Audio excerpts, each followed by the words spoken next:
Qualcosa che ancora non sappiamo tanto è il riscomicio della civiltà veneta. In prima men so delle nostre mitologie. Un po' assimo buni da lumar l'occasione di un viaggio attraverso dei figuri disegnati so le situe dell'Ité del Bronze. Per esempio, so è a situa benvenuti a Gesena Imaine Zabaiona Sa. Qua accalumemo un gran osel che diseria mi che forse il saria un voltor. Quel che il mema è un pesce e che in tello stesso tempo il sepacca alla schiena dalla Sfinge. Genese un messaggio qua, forse di tipo astronomeo per segnare dove e quando. Un po' arquanti dei miti indiani ed europei il ciapeco fa un bancal e ste figure. E tante le ne contea delle storie veniste dal ciel.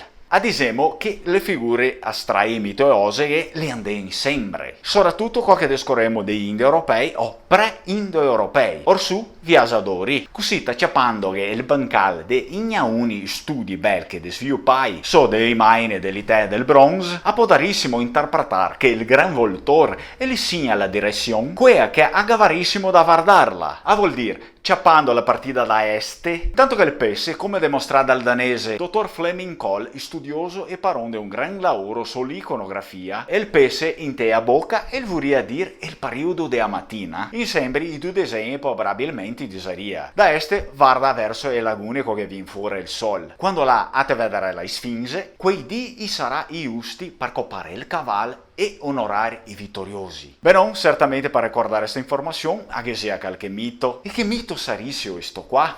Avremo ancora tutto da desguardare.